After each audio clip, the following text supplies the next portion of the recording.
And yes, even a short film, it is a sequel. In 9 minutes, through the unforgettable art of Molly Crabapple, the film takes place in a future in which 2020 was a turning point.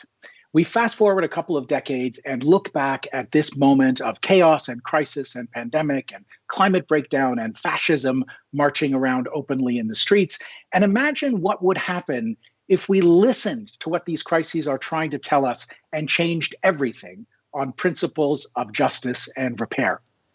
It was my great pleasure to co-write the film with Opal Tometi, a co-founder of Black Lives Matter. And the other narrators in the film were Emma Thompson and Gael Garcia Bernal, two of the great engaged activist, artists, actors of our time, and the great Nigerian climate justice leader, Nimo Bassi. The film features the art and the hands, and we'll talk about hands today as a connector and as a tool of the visionary Molly Crabapple, of course, and was directed by Kim Bookbinder and Jim Batt. It was executive produced by my partner in all things for the last couple of decades or more, Naomi Klein, and it's presented by The Leap, my organization, and The Intercept, our fantastic partners with whom we also made the original film. The first film was called A Message from the Future with Alexandria Ocasio-Cortez. I hope that many of you have seen it. It was viewed more than 12 million times online, and it was nominated for an Emmy Award. This time around, we have taken a much more global approach into the subject matter and the narration, which was recorded in Lagos and London and Mexico City and Los Angeles. And we've taken a more intentional approach to releasing the film, partnering with an extraordinary constellation of radical and visionary organizations who see the film as a useful tool in their organizing work. So today it is my great honor to host a conversation with a few of the many partners who helped us launch the film and explore the utility of hopeful storytelling, of populist utopianism in a very bleak global moment, and explore the many connections that light up our collective work. So let me introduce the speakers and let's get our conversation rolling. Nick Tilson is a citizen of the Oglala Lakota Nation and is president and CEO of the NDN Collective. Hi, Nick. Annie Leonard is the executive director of Greenpeace USA. Annie, a pleasure to have you with us. David Boies is Deputy General Secretary of Public Services International. PSI is a global union federation of more than 700 trade unions representing more than 30 million workers in 154 countries. David, hello. Hi, Avi. Kathy Kennedy is president of the California Nurses Association and a vice president of National Nurses United, which is the largest U.S. union and professional association of registered nurses. NNU is also a founding affiliate of Global Nurses United. Kathy, thanks so much for coming. Hello. And Leila Salazar Lopez is the executive director of Amazon Watch. Hi, Leila. Morning. Let me start with you. I want to ask you all to speak briefly for about 5 minutes for the first go-round, and then we'll get into a much more informal conversation about the issues that come out of the film and of your work that is connected in so many ways that I'd love to explore with you today.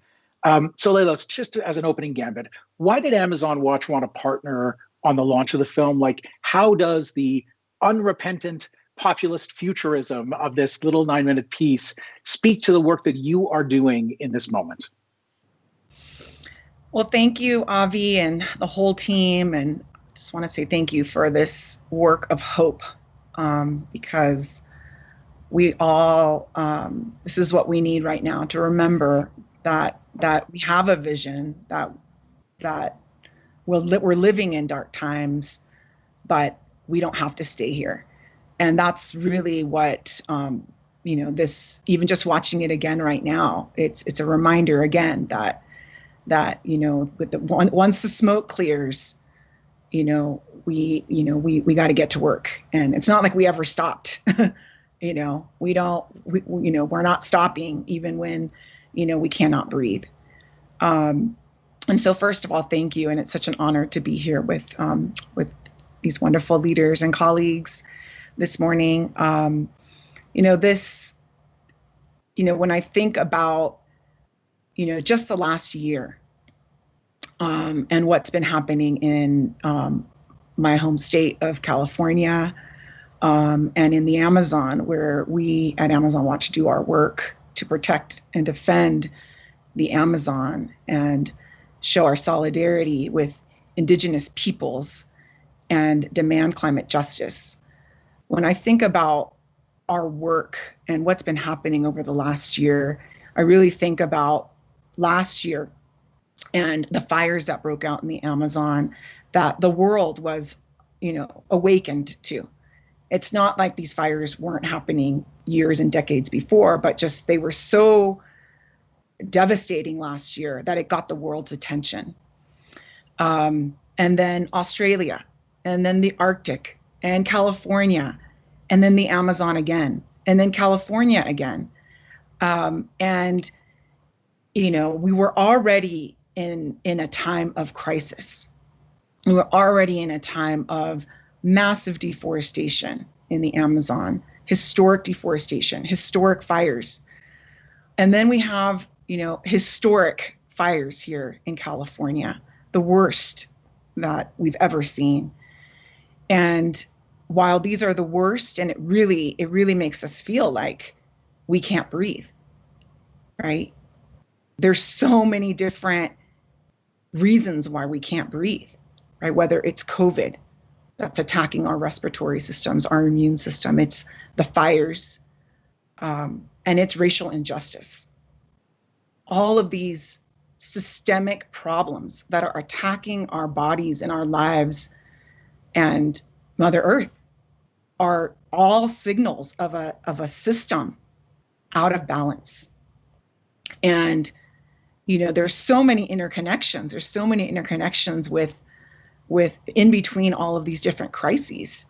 One thing that we know that climate change is what is causing these historic fires all over the world, even in the Amazon. But the difference about what's happening in the Amazon is that these historic and devastating fires in the Amazon and in the Pantanal, the world's largest wetlands as well, they're criminal arson. They are intentional by government policy and by systemic racism that takes and takes and takes and continues to take Indigenous people's land.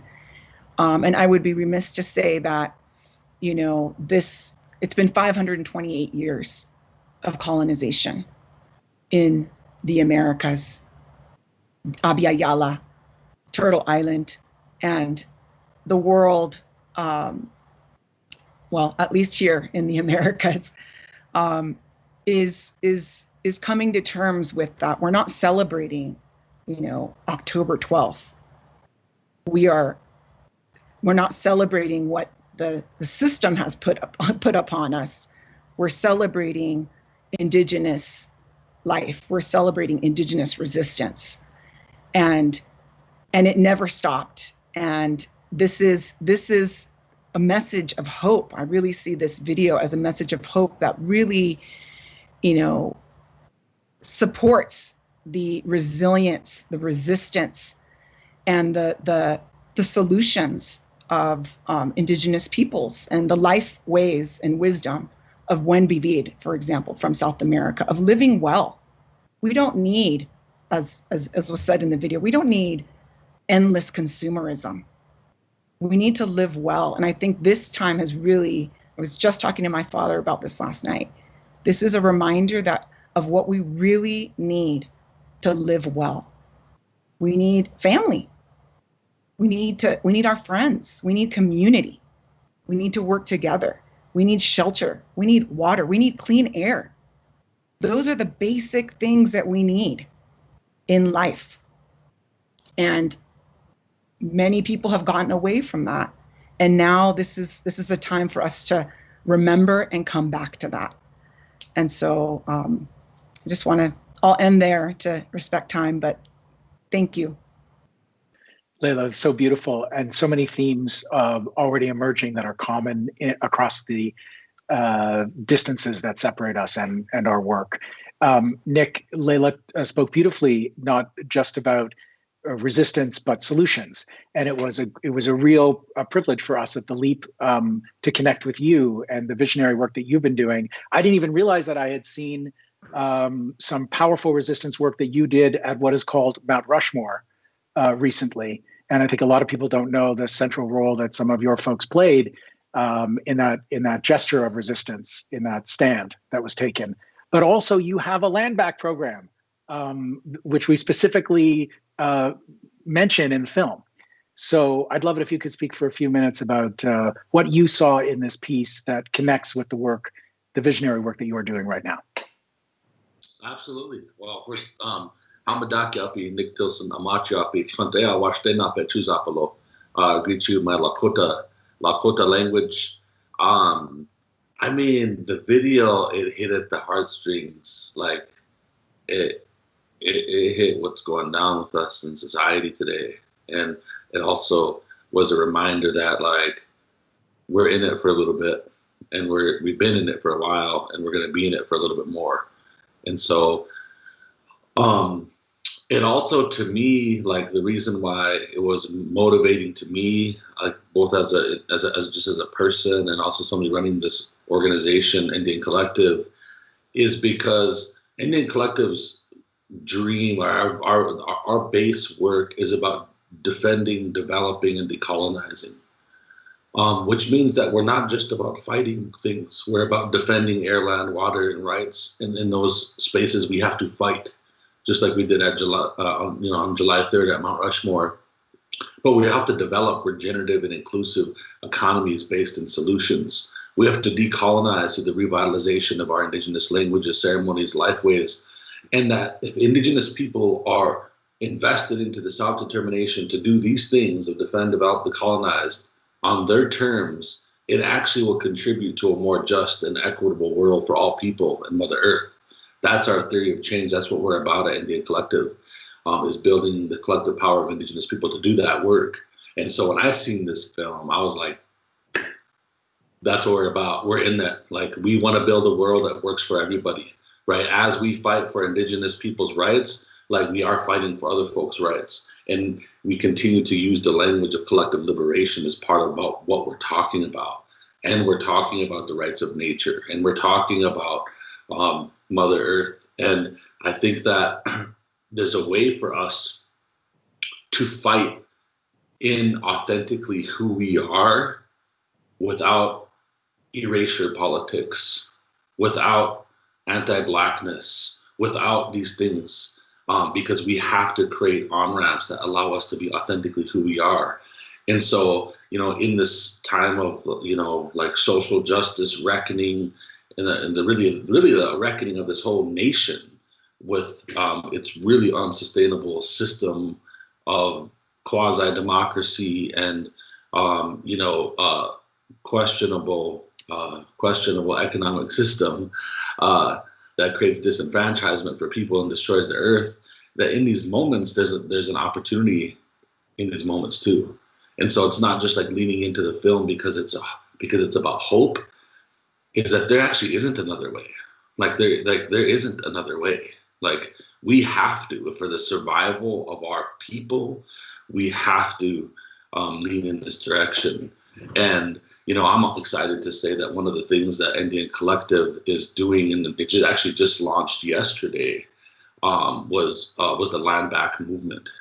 And the land back movement for indigenous people, ever since indigenous people's land has been taken, Indians and indigenous people have been trying to get our land back. And it's not just about physical land, because we don't even believe in the ownership of land. We believe it's about reestablishing that relationship with land, which this video touches on. It's about dismantling the system of white supremacy and racial injustice that made it possible for the stealing of our lands and the racial inequities that happen to Black, indigenous, and people of color today.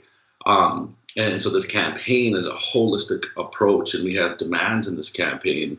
And so I love that the video touches on that, and that it ends with that if we're going to have repair, we can actually build a world that has Black reparations and reparations for people of color. For indigenous people, it's pretty simple: land back. Indian lands back in Indian hands, and so that we can steward those things and create our economies and also reclaim our power.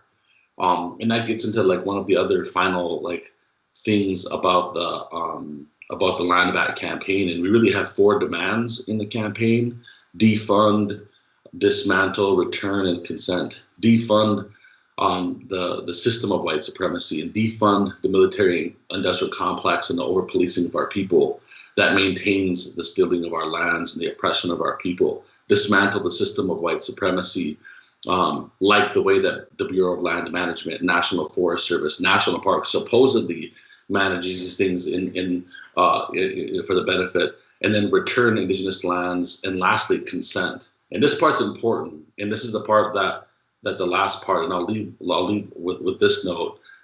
Consent is about entering into an entirely new policy era in dealing with Indigenous people. Instead of this era of consultation, of we're going to consult you before we build pipelines through your lands. We're going to consult you before we extract resources from Mother Earth or violate your human rights. We need to go into an entire new policy era of consent, free and prior informed consent, consistent with the UN Declaration on the Rights of Indigenous People. And because it'll change the dynamics. Once you have to have consent to cross Indigenous people's lands that affect our lives, you will not see pipelines being built. You will not see extractive industries happen, because Indigenous communities will be binding together, just like we have all around the world throughout history. That's why 80% of the world's biodiversity is left in places like the Amazon, is left because of the warriors in these communities who have had those opportunities to do that and have the courage to stand up against that. So I like that the video talks about that we're in this fight, but as we're fighting, we're radically imagining what we are building. And there's something raw about that. I relate to that as an Indigenous person. So I'm about it. I'm about it all the way. Your enthusiasm has been such a blessing, Nick, and thank you for that. Kathy, I want to go to you next, because something that Nick said, one of the great slogans of this political moment, Indian lands in Indian hands, speaks directly to the question of hands, which, as you know, is central to the vision of the film. We see Molly's hands throughout the 9 minutes, dreaming this future into being before our eyes. But the question of hands is a central one. And we were talking before we started about how hard it is for us to be stuck in these boxes, especially for nurses who have been on the front lines of the pandemic, and whose care throughout life and at the end of life is communicated through touch, which is such a crucial human function, which has been so hard to come by these days. Give us a little bit of a sense of what the film, how it lands with you and the work of NNU and the Global Nurses United in this moment. Absolutely. Well, thank you very much, Avi. And, it's really, first, let me just say it's a real honor to be here with all of the guest panelists, and I want to thank you thank Haymarket Books and everybody that was involved in the film, the message for the future to the years of repair. I've been a nurse for 40 years. I'm one of the vice presidents of National Nurses United, NNU. And NNU is the founding member of Global Nurses United, GNU, which is a federation of premier nurse and healthcare workers union in 29 nations on every continent. And let me just say that nurses, we can see life's work reflected in this important film, where the world dominated by corporate interests and economic growth is transformed to where everyone is essential. That's exactly the world that nurses have been fighting to achieve for our patients, our communities, and ourselves. And increasingly, since GNU was founded in 2013, union nurses have been using our global collective power in that fight. And so over the years, we came together from our respective countries to talk about the challenges in our home countries, to discuss ways on how we can collaborate and provide solidarity to each other as we take on these global fights. We realized over time that our colleagues and their patients are experiencing the exact same problems that we see here in the United States and all around the world. So, for example, our nurse-led fight to win Medicare for all in America is interlinked with the fight of nurses all around the world to protect their public resources, especially healthcare, from privatization. NNU's Disaster Relief Project, the RN Response Network, RNRN, also opened our eyes to our colleagues' interconnected global fights. We deployed volunteer nurses all around the world, providing hands-on care in the wake of disasters fueled by the corporate disregard for the environment, as well as the government incompetence. So in this work, we see firsthand how the global climate crisis threatens all people, including forcing them to flee from drought and famine, and the significant health impacts of corporate-aligned government exploiting xenophobia from refugees and immigrants. In our hospitals and clinics, the nurses around the world are also being asked to do more and more work with less and less resources. And of course, with this global pandemic has amplified all of the threats to our patients, healthcare workers, and nurses. In the United States, our Black and Brown and Indigenous patients experience a much more severe impact of COVID-19. And our lives have been put at risk by the employers, as well as the federal, state, and local governments who left us on the front lines without the proper personal protective equipment, PPE, that we really needed. So, this pandemic knows nothing about national borders, and as a result, our efforts to contain and mitigate this pandemic, to protect our patients, ourselves, must be a global scope. Because we can't come together during this pandemic, the GNU members came together online, Skype, Zoom, Teams, to share information, resources, support, and solidarity. And together, we clearly understood that what was working effectively around the world during this COVID-19 pandemic, as some governments, with a collective voice of union nurses to guide them, they took decisive action on protective equipment, testing, surveillance, and sheltering in place. What hasn't worked is the corporate-backed government prioritizing profits over people. I want to emphasize that in the United States, where our government has been among the worst of the worst in its COVID-19 response, the NNU members used their collective power to win some really important victories at the facility level. These victories happened even in hospitals owned by the wealthiest of healthcare corporations on the planet. And that's because the collective power of working people can profoundly move mountains. Yes, we can envision a world that prioritizes public health and safety, the safety of the planet, and human relationship is documented in this film. And so as Global Nurses United, we will continue to keep fighting for this world. And again, I'm really in honor and awe to be on a panel with all of you. So thank you very much. Thank you, Kathy. David, I'm thinking about nurses on the front lines.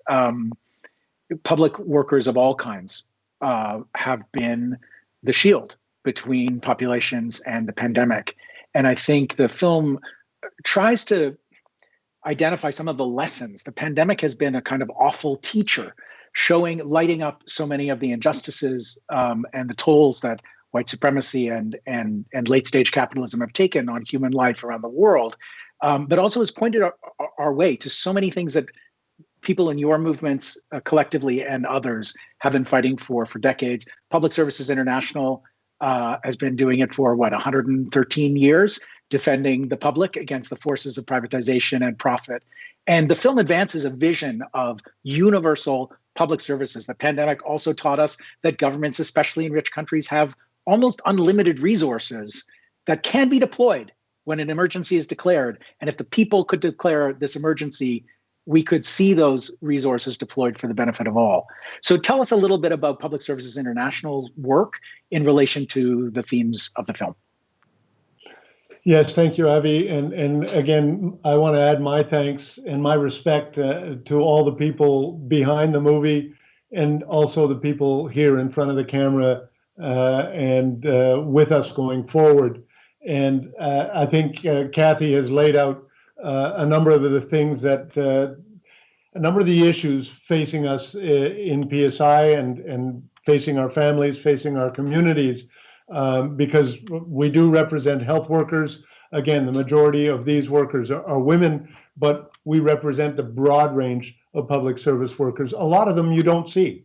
A lot of them you don't even realize they're there until the services don't work, until the services stop. And in too many countries, the services you take for granted, they don't even exist, such as access to clean water, access to modern energy services. It's quite incredible. Look, we're thrilled to be part of this initiative because, again, Avi, I think your crew has done a really good job in showing us, imagining a hopeful future. And really, that's what we need right now because the bad news just keeps raining down.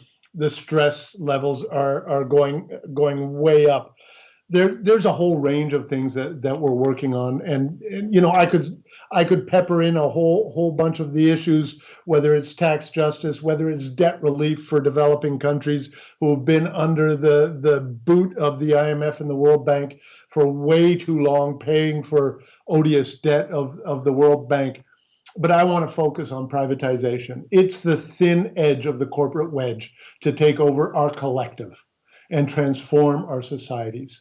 There's other pieces, such as destroying the collective power of workers in the trade unions and the insidious power of consumerism, really insidious, that to mention but a few. And your film encapsulates a whole bunch of these. But what we're trying to do in PSI right now is to build an online tool, because guess where life is right now? It's online. Hello, everybody online. Let's reach out our hands and touch each other online. We're calling it People Over Profit appropriately. It's an online campaign builder, and our ghost behind there can show a split screen. It's a knowledge library, a campaign builder on fighting privatization. Our aim is to build and connect a response-ready network of people and organizations able to respond to privatization threats worldwide in real time, to connect organizations. This is what we need to do, to fight the privateers in Uttar Pradesh, India, or in Lagos, Nigeria, now. And we've got to collect the data, the research, the publications in one place, well tagged, categorized, available for researchers and campaigners, but also general public, governments, media people. We've got to empower campaigners to deal with the threat when it comes to them, because most people haven't seen privatization when it comes to them. They don't know what it's about. And so this is where we need a campaigning tool and a space for people to get up to speed quickly.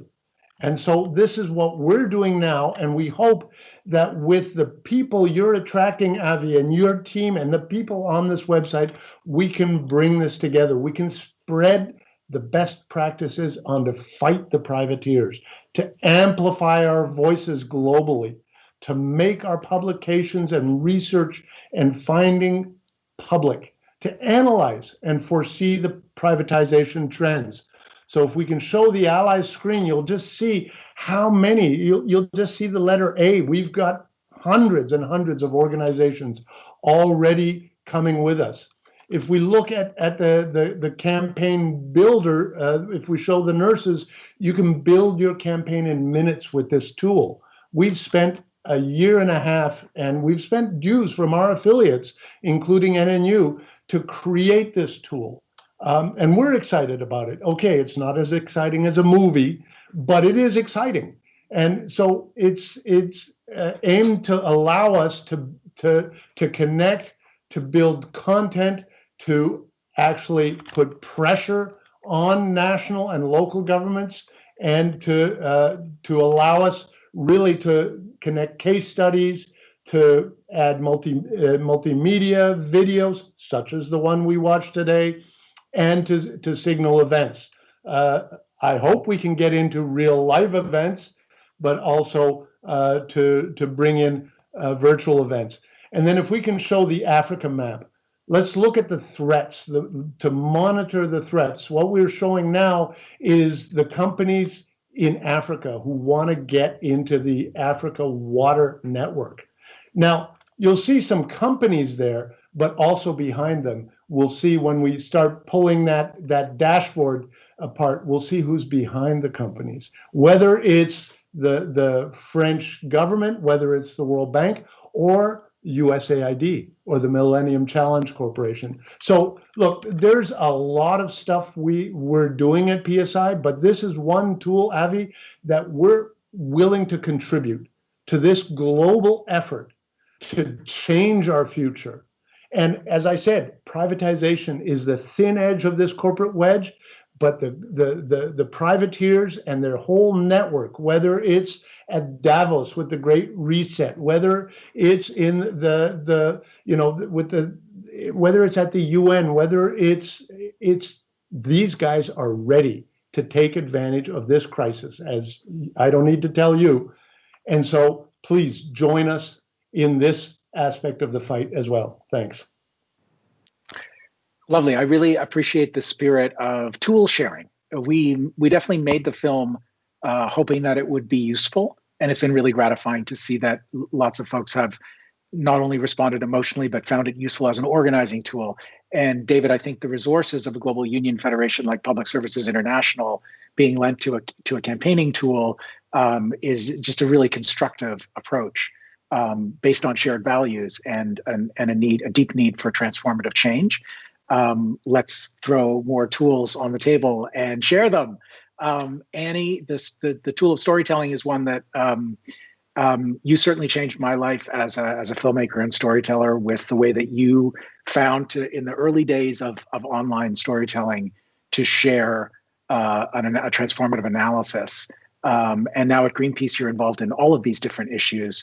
Talk a little bit about Greenpeace in this moment and the power of story for you in this almost surreal apocalyptic movie that we're living through, and the insistent hopeful vision that we keep putting back on the table.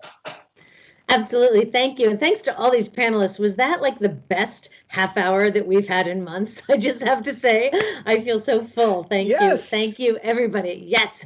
What a good morning. It's morning here where I am. So I am a huge believer in the power of stories, and I wasn't always. I am a scientifically trained activist, and for years and years, I was trapped in the myth that so many environmentalists are, the myth that the truth will set us free. And I made charts and I made graphs and I chased people down and talked about parts per million and endocrine disruptors and numbers and graphs. And when people didn't listen, I made films and did everything I could to just sort of shove my facts into people's faces, hoping it would move them. And it didn't move them.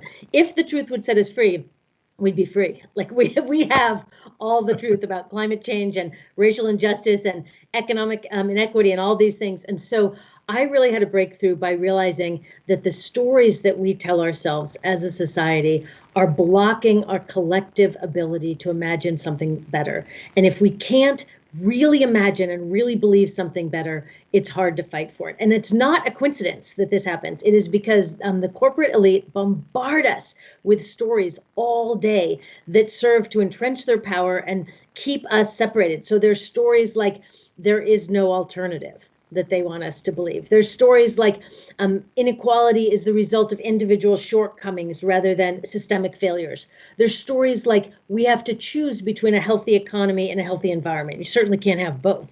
You know, these kinds of stories are just we're permeated, our society's permeated in them. There's the story of rugged individualism, that collective action is for weak people, and that if you're really strong, you have rugged individualism and the free market and privatization and neoliberalism, and those are the answer. And, you know, history has proven that wrong. And then on top of all these stories, they use fear and racism to manipulate their way into the halls of power and write the rules that enshrine those stories. And so what's exciting to me about this film, and that I see work happening all around the world, is all of us coming together to reject those dominant stories and write our own ones. That we can stand together and collectively build news stories that assert that a green and just and peaceful future is not just possible, but that we collectively can manifest it. And that's what this film does so incredibly well. When I think about the stories that are blocking us right now, one of the big stories that we really need to challenge is the scarcity story. I mean, how many of us have heard elected officials and business leaders and mansplaining uncles all tell us, nice idea, but there's no money for that. We can't afford that, whether it's healthcare for all or good, robust public water supplies or a social safety net or good union jobs, whatever it is, we can't afford that. We hear that constantly.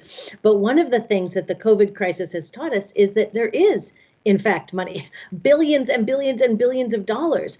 And the U.S., I mean, many governments, but I work in the U.S., I'm focusing there. The U.S. government, the same government who says that they can't afford healthcare for all or clean drinking water, the same government is giving billions of dollars to huge corporations. And there's more coming. So what I'm excited about right now and what Greenpeace is looking at is the moment we have right now. There is a once in a lifetime infusion of public money, our money going into the economy right now. It's already happened some. It's going to keep coming. A once in a lifetime infusion of money. And the old stories are crumbling. This is crumbling even faster than our public infrastructure is crumbling. So look at the opportunity here. If we come together and demand that this huge infusion of public money is spent to build this better future, the future that this film lays out so beautifully, this is a huge pivot point for our society.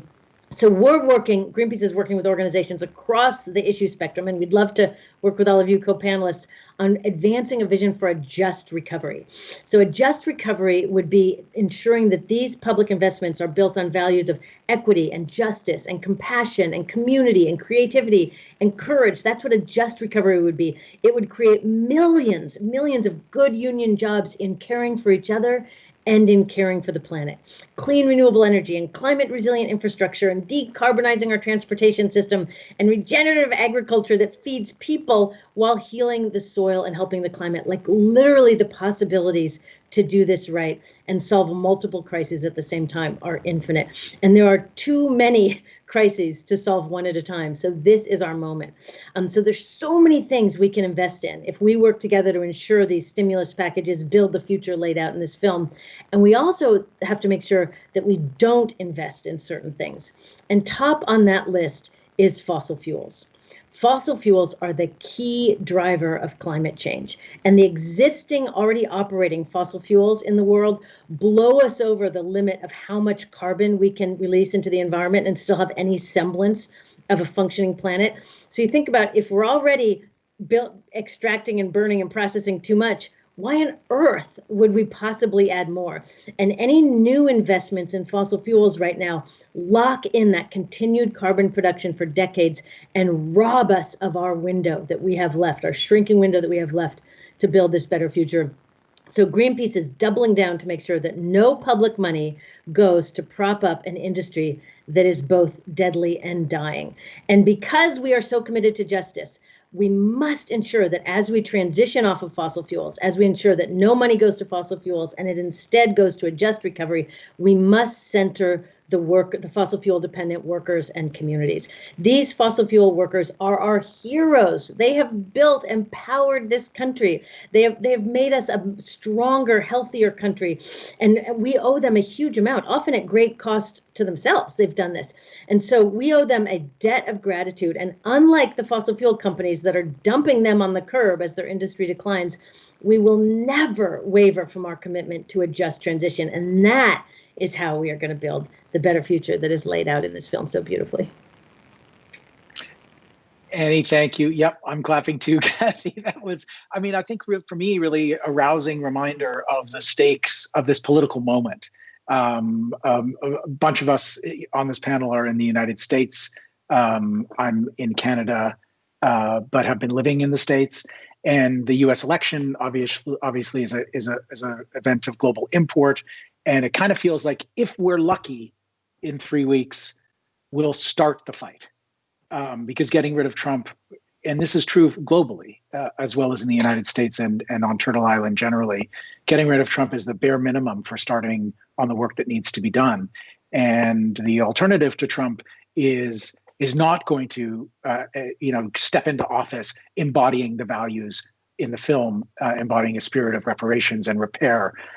That's going to be a titanic struggle, where social movement forces have to come together, as we try to imagine and dream of in the film, to put that kind of pressure. So there's a question from Ben Factor in the chat, saying, I love the visuals of the short film. For the panelists, what role does art play in building the future we deserve? And I just want to spin that question for you all and throw it open for anyone who wants to jump in. In these high stakes political moments like the one we're in right now, where everything is on the line, there are not just billions, but trillions of dollars of public resources that are just being poured into the financial sector, free money just being handed over by the oceanful from rich countries. The global south and many countries around the world still locked in debt and not able to unleash those public resources because of the debt traps. And a very short window on climate and other related crises in which to act globally.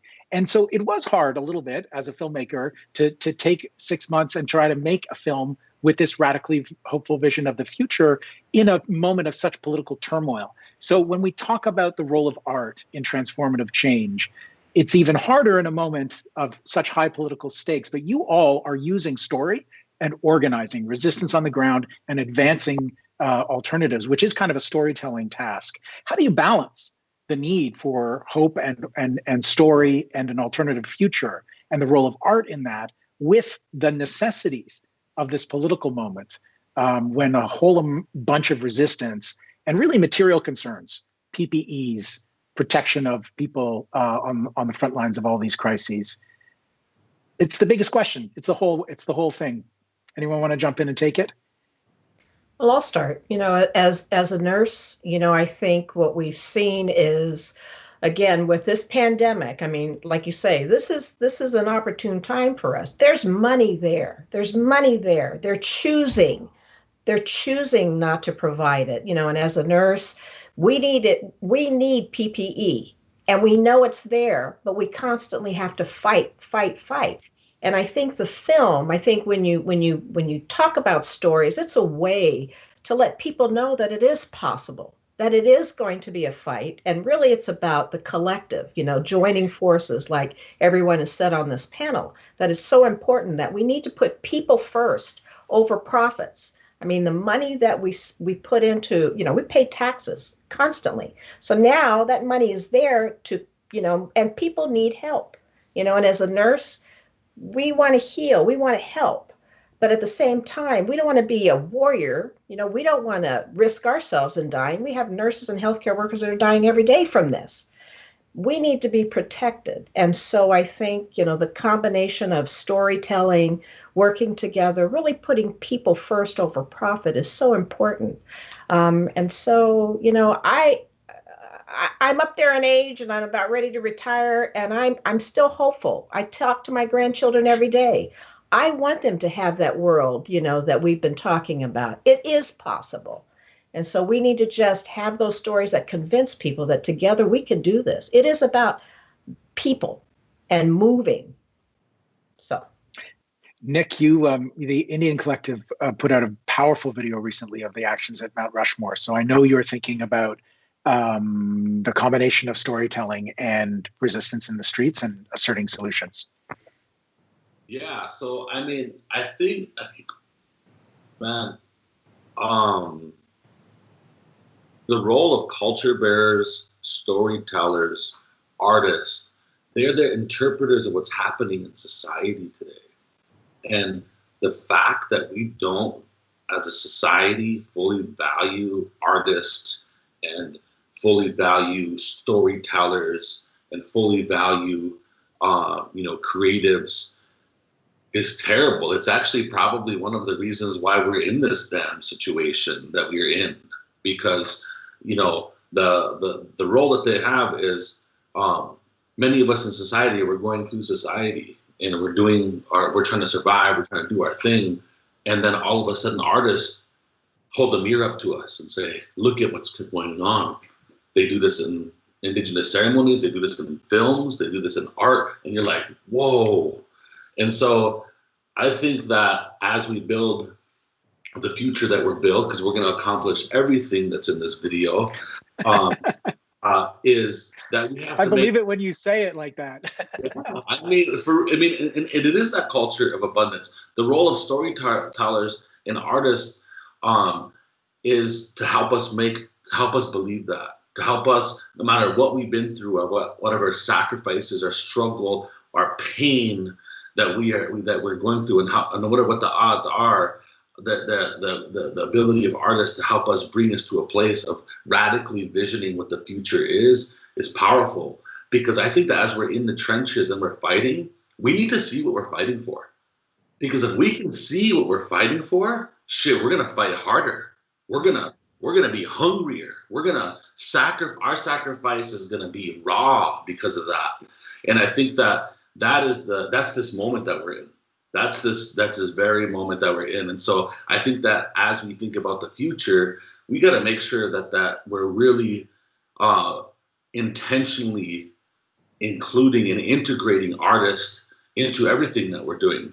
I'm not even saying like, well, let's have an artist program that says this is how we serve artists, but we integrate art and storytelling into all levels of our work, because then it actually changes our work. And, for being an organization that is, 30 plus people right now, we got 5 storytellers and artists on our team, because we see that as a way to value. And so I think that's one of the important parts, is not just the hope piece, but also like, let's just make this the new normal moving forward, because the old normal of not valuing artists and not having them is terrible. And this kind of puts it at center stage. And the last thing is the balance, right? Is just balancing both of those things of fighting in the streets while we're building, and just being recognizing that no matter how hard things are, even when there's a global pandemic, we have to be fighting right now too. And we have to find a way to fight, safely. And we have to find what that balance is. And of course, art and mediums is a way. So nice. Layla, I can see you want to jump in. So in Spanish, there's a phrase that I always come back to. It says "La cultura cura," and that means culture cures. Yeah. And it really is like, how could we, do this work of defending and, protecting and resisting without music, art, dance, and we want to make, many have said it in the past, we want to make the revolution, we want to call it the revolution, we want to make it irresistible. And it's not going to be, it's not inviting if we're just up there with a bullhorn screaming all the time, right? We got to do that sometimes. Believe me, I love doing that. But we also want to dance in the streets. I mean, I don't want to go to a protest with, just on a bullhorn. I want to see the art. I want to see the dance. I want to see the ceremony, and when we go to BlackRock, the biggest investor of climate destruction, that is investing in fossil fuels, that's investing in agribusiness, industrial agribusiness, that is destroying the Amazon, that is encouraging the stealing of indigenous people's land in the Amazon right now. When we go to BlackRock, we go with massive banners. We go and we paint banners in front of the street, in front of their offices. We leave it there as a reminder for everyone in that building to see, because it is art. Art is beauty, and it does help cure. And I think that is something that, I've seen in this time, that we've had to learn how to do this online, right? We loved, nothing replaces going to, a music event with thousands of people. But, we have been able to do amazing events with thousands of people online, like the Artists United for Amazonia, where artists, people like Jane Fonda and Barbara Streisand and, artists from all across Brazil came together and said, you know what, the situation in the Amazon is so bad. We're going to come together and unite our voices, to call for emergency relief for COVID in the Amazon for Indigenous peoples. And that had never happened before. So while we want to be together and we want to have the cultural events together, we can still unite through culture online. David, if you promise not to dance, I'll invite you to address this question of art as an act of resistance. Your mama. Look, we go into this meeting with the World Bank and the corporations, and we've prepared our 30-page briefs and all that good shit. But look, and here's my most effective thing. I've got this British water worker from up north in the UK, and I can't even attempt to imitate his accent. Please don't. That would be like dancing. No, and I wish I could. I wish I was that good of a comedian who had that facility to do it. And he has been 20 years under a public utility, and that same utility was privatized, and he's got 10 years. And in his unique way from the shop floor, he tells the difference of being under a public utility and a private utility. Just the story from the workplace on how it changed from being focused on public service and being focused on maximizing profits was way better than my 30-page brief that we'd researched this up one side and down the other and all the angles you wanted. He blew away this paper that we'd spent 3 months checking everything. In 5 minutes, he nailed it. And the other thing that we did at, again, another one of these very dry, crusty meetings, we brought this Filipino water worker again, and she was maybe, she was not the most literate person, but she brought a bottle of water that she drew from her tap from the water privateer, one of the ones that the Asian Development Bank said was the best one. And this bottle of water, she offered it to the CEO of the water utility who was up on the panel and said, here, drink this. And it was yellow and it was horrible. I mean, again, it's not sophisticated. So stories from the worker, stories from the workplace, direct things. That's what we as labor can bring. And then finally, I know when we go to meetings in Africa where our workers, I mean, I've got from our stories on the water wars, a worker in Nairobi water, when she goes home, she doesn't have water at home. She lives in one of the slums. She does not have access to water.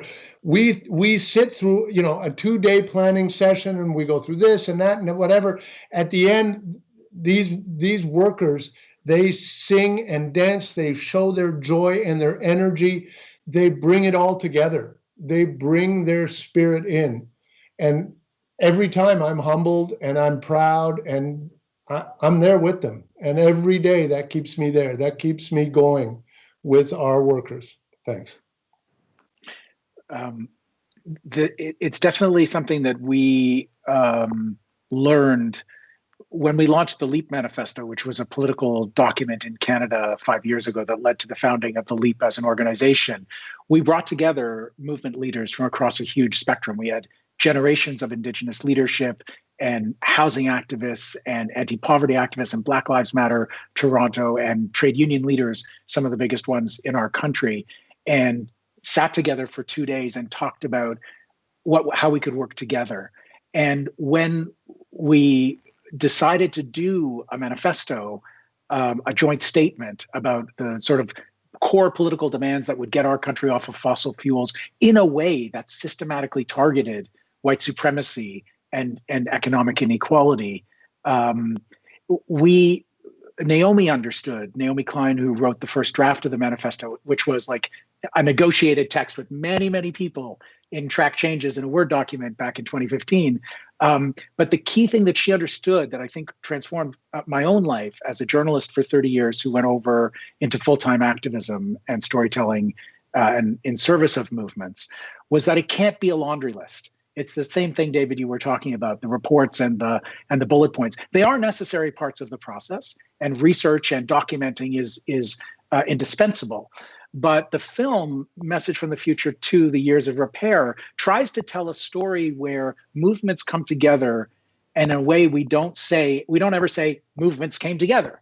We try to illustrate how defunding police and how the demands of the abolition movement over generations fuse with climate justice, fuse with the centrality of Indigenous rights and leadership, connect to issues of how migrant workers are treated, of how workers organize in trade unions to bring the economy to a screeching halt. It's one story, and we don't kind of pull apart the different threads. In fact, we try to knit them together. So this, represents a central question around the theory of change. We're talking about monumental change in a time when things kind of couldn't be worse, and yet there are these almost miraculous cracks of light on the political horizon, like the fact that we suddenly see, after decades of austerity and scarcity thinking, that there are vast public resources available for change. So as people working in different corners of different movements, it would be great to have a round of reflections on the prospects of movements coming together as they do in the film, and the conditions required to create them. Because we have to be honest, we don't have a movement of movements right now that has the power, that can contest for power in the global capitals. We've been building one over generations, and we need one now like never before. So let's have a sort of a state of play of the landscape of interconnection and intersections among movements, what you see happening and what you think needs to happen. Annie, you want to jump in on this one? Yes, this is something I'm enormously optimistic about. I've been an activist for 30 years, and I have just seen over the last 5 years or so, the direction of travel has been towards more integration, but over the last 5 years or so, actually since like 2016, something happened in 2016 that really supercharged it. There is enormous evolution here. I feel like 10 or 20 years ago, the kind of cross-movement collaboration was very tactical.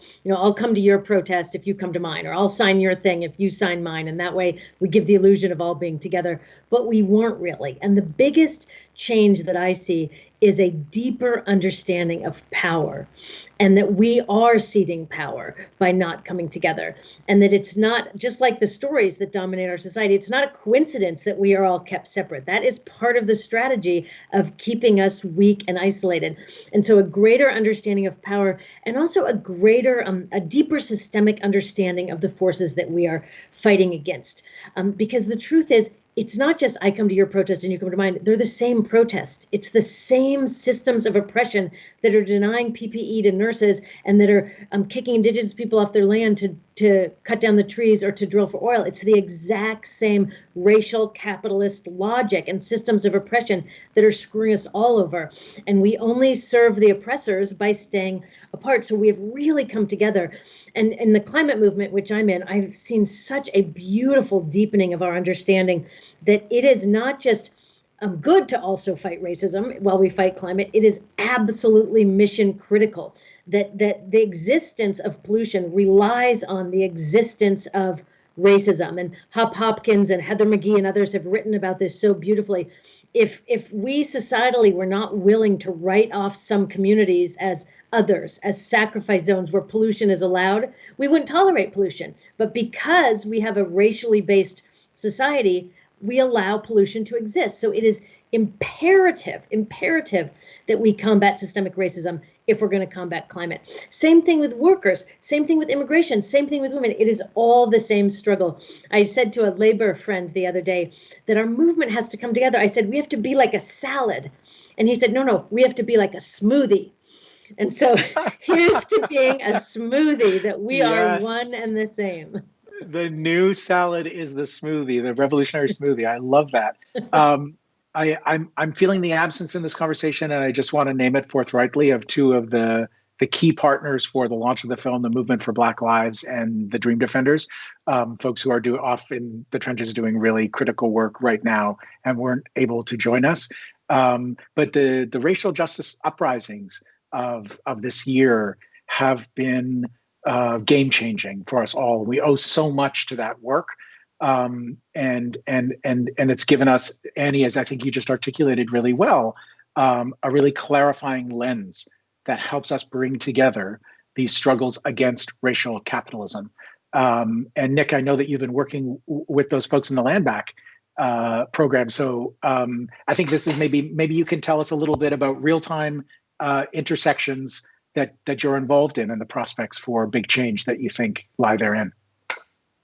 Yeah, absolutely. Yeah, I'll keep it brief. Well, yeah, first of all, I mean, we have to acknowledge that this moment in this country at this point in the history was created by the leadership for the movement for Black Lives and Black Lives Matter. And this moment in this history was actually created by that. And it's important for our movements to acknowledge that because it's the way that we can build fundamental relationships for moving forward. And so in the work that we're doing in the Land Back campaign and the Land Back movement, is we made one of our organizing principles collective liberation. Like, basically, it's one of our organizing principles. It is fundamentally what we're fighting for. We're fighting for Indian lands back into Indigenous hands. We're fighting for Black reparations. We don't recognize the colonial borders that divide Indigenous people, and therefore it inherently makes our work across borders. Therefore, it's and so like these are themes that we have to just fundamentally make how we do our work, because it creates an on-ramp for true collaboration. And we've seen that in even in the action that we did at Mount Rushmore on July 3rd. We connected the issue that we were fighting there, which is one of the longest Indigenous legal battles in the United States against the United States amongst Indigenous people, and connected it to the movement for Black Lives and what is happening in their struggle, and recognizing that. That's so important that we create the connective tissue, because now we're building relationships, because movements are made up of relationships of people who are willing to sacrifice and bleed together. But we have to have a vision for what that looks like. And I think as we're developing that, we recognize that even in the Indigenous people struggle, there's anti-Blackness that exists within our movement.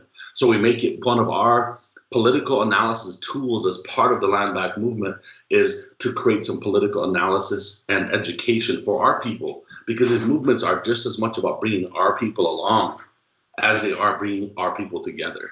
So, so I just want to say that. And I think big shout outs to Carissa Lewis, Patrice Cullors, so many partners that have, Alicia Garza, there's a lot of leaders that have helped create this political moment and are helping carry this torch.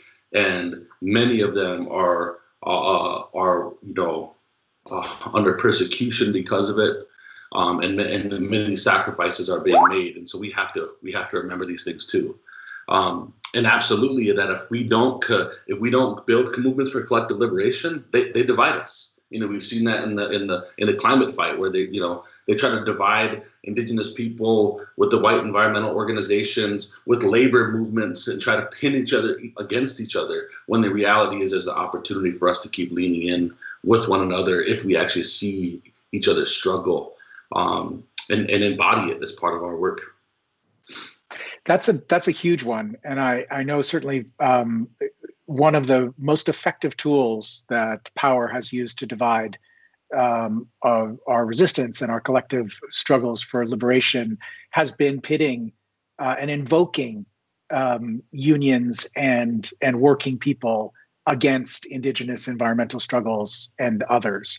But there are so many ways that we've been divided. Why pick one? Well, we have a couple of important union leaders here. It's significant that we have union leaders from the sectors of care, from the fight against privatization and the defense of public services, and not the unions that represent extraction and manufacturing and steel and some of those industrial unions that have still, in many countries, are still being weaponized against a struggle for collective liberation. But let's explore for a moment where we're at in terms of the trade union movement and connecting with social movements globally. David, I know that you're poised in a global organization and working in different countries around the world to look at some of that. And I want to focus it a little bit on the issue of the strike. Part of the exciting thing about the Green New Deal, if we cast our minds back a year or a little bit more to when that big revolutionary idea emerged and excited a lot of people, was that it helped people think about strikes and general strikes as the kind of tool that could bring the economy to a shuddering halt in the service of justice. Right now, we've seen a pandemic actually suspend the global economy. It's like the Wile E. Coyote of the global economy is like in midair over the cliff right now. And in the film, you see that the pandemic has done that. Can workers do that? And can workers connect with other social movements to do something more than a protest, which is actually an economic disruption? The trade union movement has a couple hundred years of teaching on this subject that we are desperately needing to learn. But the secret to us learning it seems to be breaking down some of these walls that have divided trade unionism from other social movement forces. I see you grimacing or grinning a little bit, David. I know it's a sticky question, but tell me where you're feeling prospects for connection here. Well, first of all, your reference to Bugs Bunny and Wile E. Coyote ages you, Avi. Thanks, appreciate that. I don't want to comment too much on that. It's also a cultural reference point that puts you firmly in the North American, but okay. First of all, let me just say that in PSI, we do have some coal burners, because remember, a number of the electricity producing utilities do remain public. A number of the oil producing utilities on the planet do remain public, and so should be subject to public policy and public pressure. But look, first of all, building trust between trade unions and their core work, because as most of us on this panel know, the core job of trade unions is negotiating collective agreements for workers, and we must reach compromise. We don't have a choice. Whereas in civil society, you don't have to reach compromise. You can stay on a position, and if you don't reach compromise, too bad. But trade unions have to reach compromise, otherwise we're not doing our job. And and then we defend the contract and grievance handling and all that. And oftentimes, there's not good enough understanding between what a trade union does, what NGOs do, what CSOs do. And I'm talking about not just North America. I'm talking about countries in Asia, countries in Africa, countries in Latin America, in Europe, in the post-Soviet republics. I've been in PSI for 21 years. I can tell you, there is a lot of misunderstanding about who does what, when, why.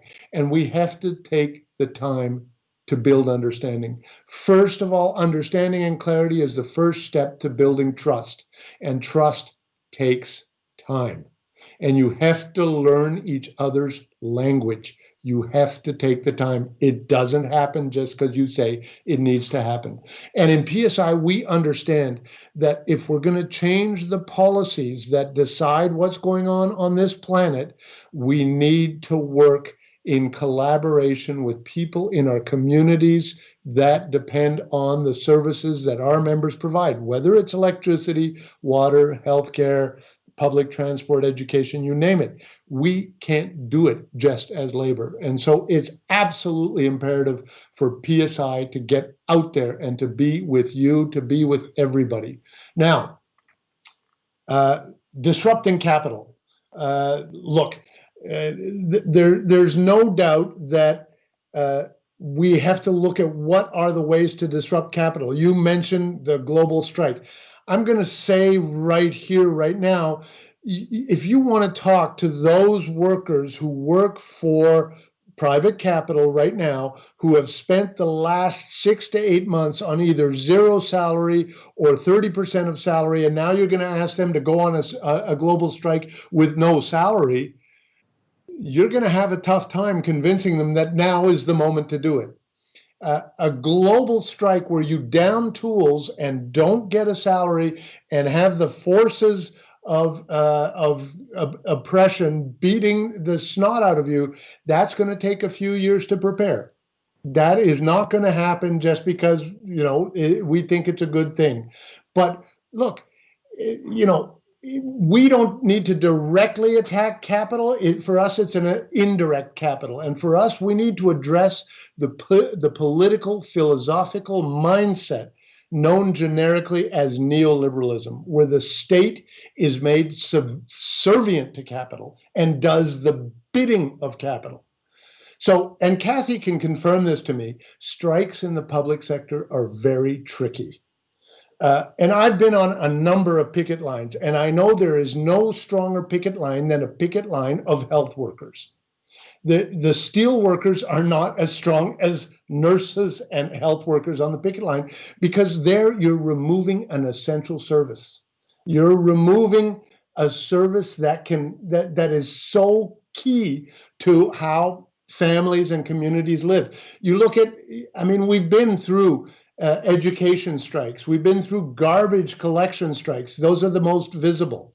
But when you have a water strike, when you don't have any water, when you have an electricity strike, that's when governments impose back to work legislation. In some cases, they send in the military to force or reestablish services right away. So for us, it's a very, very tricky dynamic to go on strike, as it were, against capital. But there's no doubt that what we look at is attacking the neoliberal political philosophy where corporate and capital is taking over all tools of government. And that's where we need to get to.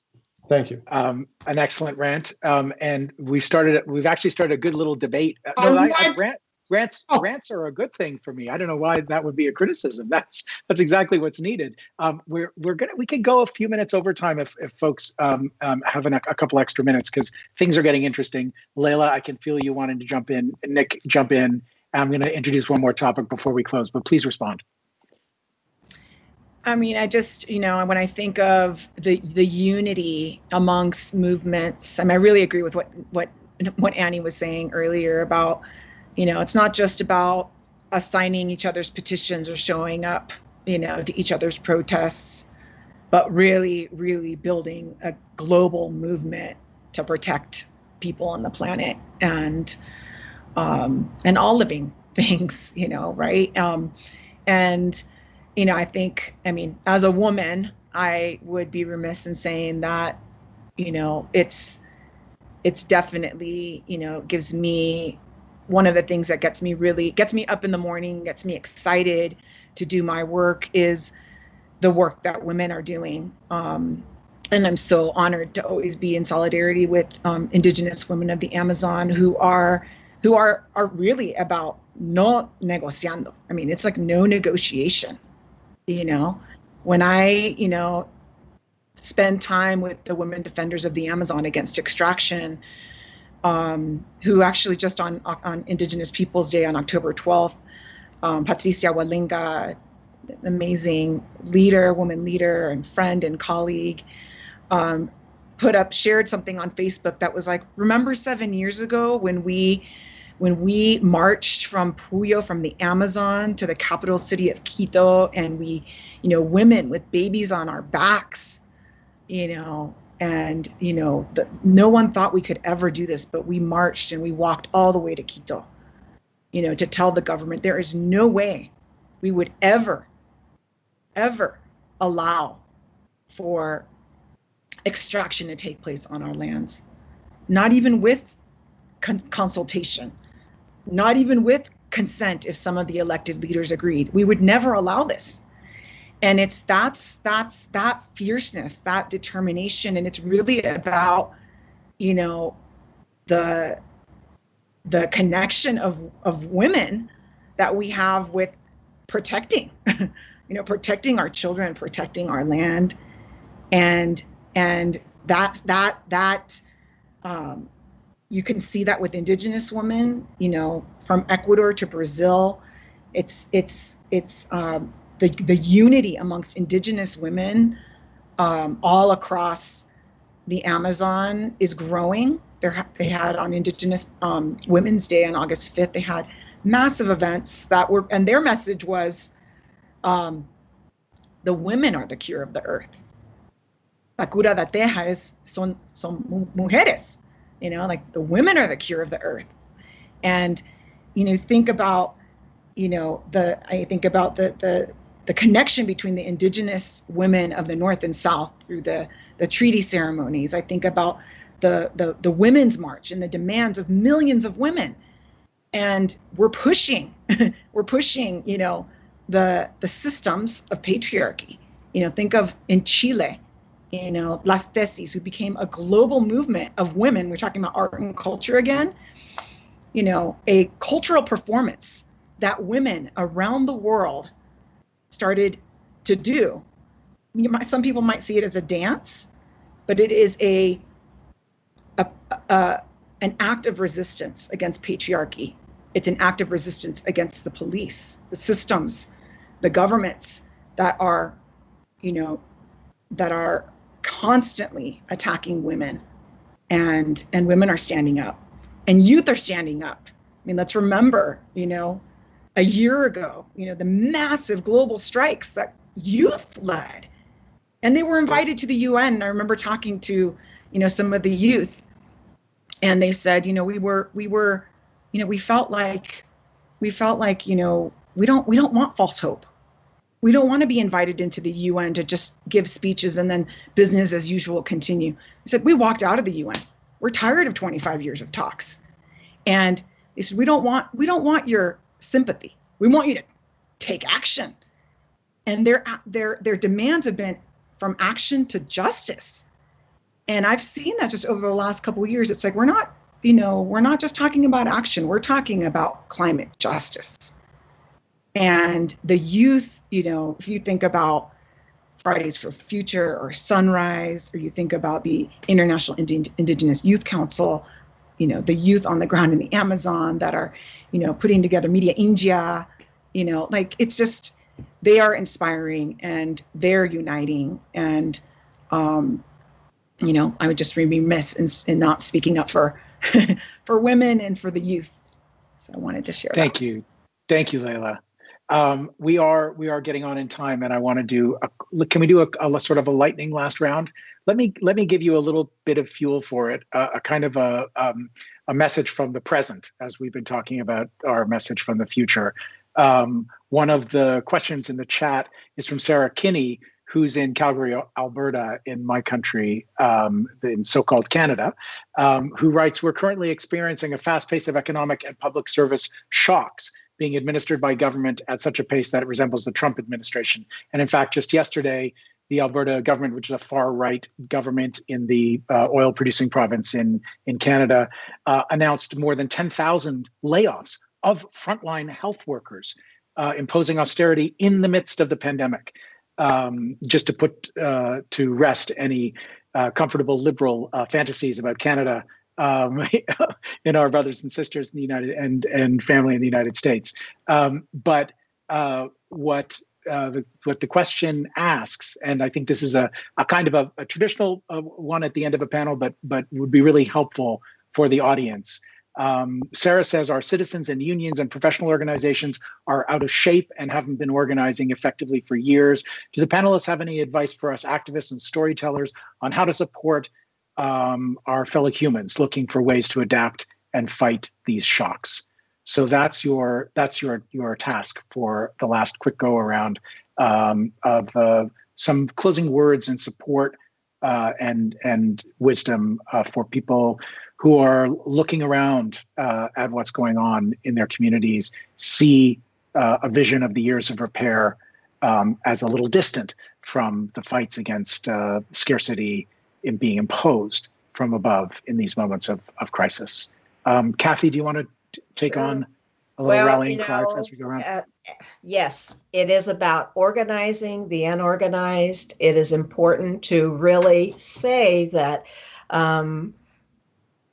it's people to make that difference. And, what we're doing right now is not only organizing and educating our nurses, because we have nurses coming from across states into California that, work in non-union hospitals, and they come over to California because we're unionized, the money is good. And so, so it's really important that we go out beyond California and organize those states, those nurses that are not organized at all. So that's one of the things that we're doing. I think it's very important because until we put people over profits, and we have these silos and they're separating us, we're never going to change this country, and in our union, we are all about climate change, social justice, racial injustice, all of those things. And so we are reaching out and, joining together and collaborating with other organizations because it is about the future. It is about the youth. And the youth are saying, we want action. And as nurses, we're all about the action. So right now we are organizing the unorganized, and it's so important. So, yeah. Thank you, Kathy. And our last round, let's go to Nick. I think those of us who run organizations, intentionally engaging artists and finding a way in your movements for everybody to engage. We had, in the launch of the Land Back campaign yesterday and sort of moving forward, we have engaged spiritual leaders, culture bearers, hip hop artists, street artists, and creating a place for them in this movement to champion this movement, but being them. And so like we're helping, we're using some of our resources, right, that we would be normally just used for street organizing to fund a Land Back mixtape. That's all these hip hop artists that are talking about this is what Land Back means to them, and this is why, and making it cool for young people and making connect to them to their identity. Where we did a streetscape, Rory Wakeham, indigenous artist from Minneapolis, did a streetscape right off of Franklin Avenue in the parking lot of the American Indian Center, which is on Franklin Avenue in Minneapolis, where the American Indian movement first started. Like doing things in meaningful places and creating a way for elders that have come before to champion and stand with you today while connecting to young people, but making just like integrating it on the artist and storyteller into your budgets, into your everything that you're doing, and prioritizing it. And so I would say that's one way to make sure that we don't stay stagnant, because I think as long as artists and storytellers are involved, the shit ain't going to be stagnant. It's going to be vibrant. It's going to be live. It's going to be, fueling us, and it's going to be continuing to hold the mirror up to us, because as we fight, we got to have that mirror held up to us, because it'll make us fight harder. Nick, I just adore that comment. Thank you so much. And practical advice for people in struggle. David, I know you're a closet Canadian. You can't hide from me. Your accent betrays you. Do you have any words for our comrade in Calgary as we close? And Edmonton and Fort McMurray. Here we go. How often can we see the full range of organizations that we see here on this call that are connected to this movie, that are active in Calgary and Edmonton, Fort McMurray and other places on an organizing drive, on a union organizing drive? How often will we see as a diverse range of people come and defend their healthcare workers? That to me would be a first. That to me would be awesome, because the amount of effort it takes for a union to protect its members is absolutely incredible. And I know in the USA, the amount of anti-union legislation is mind-blowing. It's not quite that bad in Canada. It's getting there. And I'm sure in Alberta, it's a lot more getting there than in other provinces. But to see the community come out in its full color, in its full breadth, and stand with public service workers, not just healthcare workers, but to stand with them and say, no, you won't do this to our public servants, that would be mind-blowing. That would be awesome. And that's what I would like to see coming out of this movement, that we stand together when any one of us is threatened, because united we stand and divided we fall. Thank you. Beautiful. Thank you. Annie. All right, we got organizing, art, unity. Those are good. I'm going to add community. that it is easier to sustain ourselves over the long haul if we have a strong set of community. So when people write to me and say, I'm only one person, but I'm concerned, I say, well, go get a friend. You just doubled it. Build your friendship network, build a community that will sustain us. And also the more people involved and the more diverse perspectives, the smarter that we will be. So community is really key. There's one other thing that I just have to add really in the US, then this may surprise you coming from a climate activist, but I think one of the most important things that we can do in this country to support the climate movement and all of our movements is get national health care. The absence of national health care causes such a level of anxiety throughout all of society that people are constantly stressed. And when we're organizing mass protests, and it is time for mass civil disobedience, we have exhausted all the polite levers that democracy offers us. It is time for mass disruption and mass civil disobedience. People can't go out and protest because they'll lose their job and then they'll lose their health insurance, and that is immoral. And so I think one of the biggest movement building, activist sustaining things we can do is enact national health care in this country. Genius. And so significant that healthcare is under attack in this moment when we're in a global health crisis. Lila, do you have some last words as we wrap up? Well, the thing that comes to me that, is really about solidarity. And that's really what, our work at Amazon Watch is all about. It's about solidarity. And, really, I think, it's about interconnectedness, to remember that, I think before when we used to talk about the Amazon, people would say, oh, but it's so far away. And people would even say, even in our movement would say, we have stuff to focus on here. Right. It's like, that's, like we need to work on, we have refineries in our own backyard. We have this and that and the other. And I think that time has passed where we know we are all interconnected. What happens in the Amazon, what happens to both the people and all the beings there also happens to us. And so it's about solidarity, and that we're, really what Nick said earlier about, that this is a long haul, right? This is, when people say, oh my gosh, this is so bad, and when is it going to end? Hopefully in May. I'm like, I don't think so. I don't think so. I mean, I'm planning to be at home. I'm not planning to open up our office. I'm planning to be at home for a long time, but connected in this way, because we're in the darkness, and we have to create and open up that light again. And it's us here. It's all the people we're connected to. We have to, and we have to plan for the long haul. So it is really about community. And, I get really excited when I see people post things about, rest is revolutionary, because sometimes I get really tired and I want to keep going. And then, when I take a weekend off and go into nature, like I did this weekend, I'm like, I shouldn't feel guilty about that, right? Like there's always going to be work to do, and we have to take care of ourselves too. So that's advice I give to fellow activists and revolutionaries and warriors out there who are in it for the long haul, that we have to take care of ourselves and our community and our families so that we can do this for a long time. Oh my goodness, what a powerful final thought. Thank you so much, Leila. The message from the future to the years of repair is about taking care of each other and of the earth.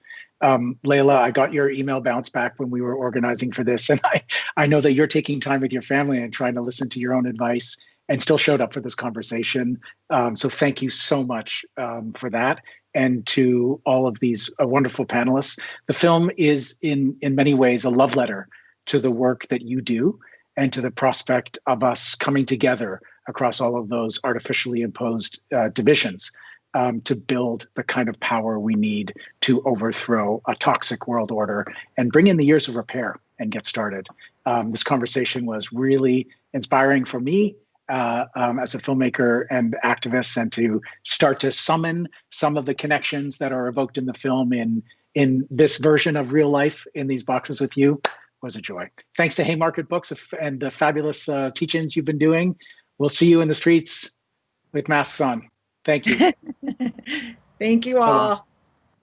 Take care. Thank you so much. Viva la lucha.